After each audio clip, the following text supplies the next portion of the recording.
You know, it was a hard-fought game, which I think every game in this league is that. I think it's a league where there's no upsets, so to speak. I hate when I see that term used. Somebody was upset. This league's that good. I think 12 teams in the top 40 in terms of net, and that speaks volumes to the players and coaches. Northwestern was terrific.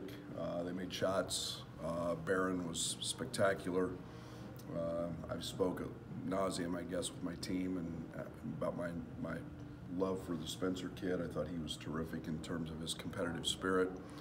And yet I thought we made shots. It was our highest offensive efficiency rated game in Big Ten play.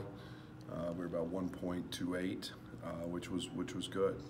Our execution against the zone was very good. We had a few possessions which drug a little deep in the clock, but all in all, it was great to see Trent get going. You know, Al made plays down the stretch.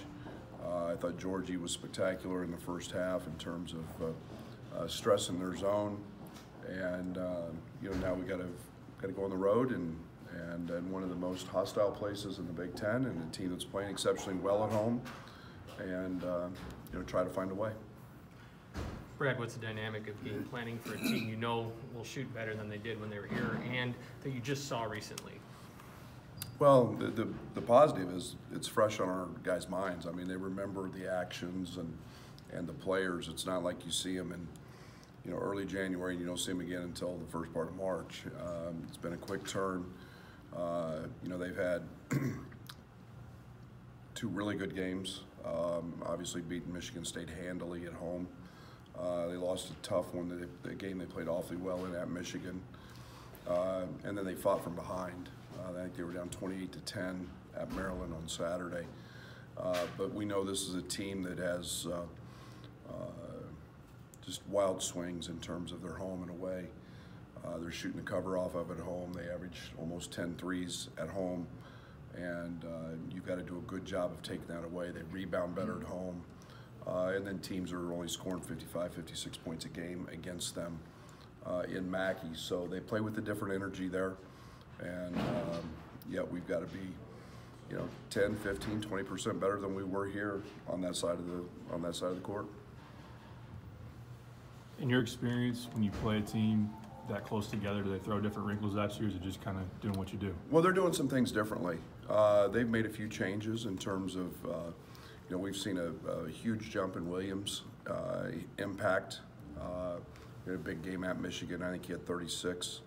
At Michigan, he's averaging 20 plus since our game. So they're running a lot of actions through him. I think rightfully so. He's a terrific low post player. Harms was dinged up a little bit, and then we're seeing him do some things different. You know, with a couple guys on the perimeter. Proctor's not maybe playing as much, and Hunter's been terrific. Hunter's mid-range game has been outstanding, and so they're you know, they're playing better. They're playing better overall. You guys talked about how important it was to defend your home court. On the flip side of that, how important is it to kind of establish an ability to win on the road in this league as well? Well, I think there's 6 wins, maybe 7 wins out of 6 wins out of all the games that have been played. It sounds great. It sounds, you know, like that's easy. Just go out and win on the road, and we've been very fortunate that we do have one of those nuggets already in the pocket, and we played well at Maryland. A game we had an opportunity to win, but you know, it's every game singular, and it's a challenge, and it's toughness and defense and rebounding and all the things you have to do, and then you got to play well offensively, and you got to execute and not turn it over, and it's everything's magnified a little bit on the road, and you know, we have to make sure we amplify our energy and our toughness to find a way to do that. How's finding a consistent rotation just kind of helped you guys in these last 3-4 games? Yeah, it's been huge. Role identification has been a big part of our growth, and everybody understanding what they're doing. And we don't need guys to average 20 a night. We've got guys coming off the bench that are capable of scoring. They provide different things. we've got a great mix in our starting lineup, and so yeah, it's been a big part of us, finding some success in terms of 8-9 guys. Has that been something that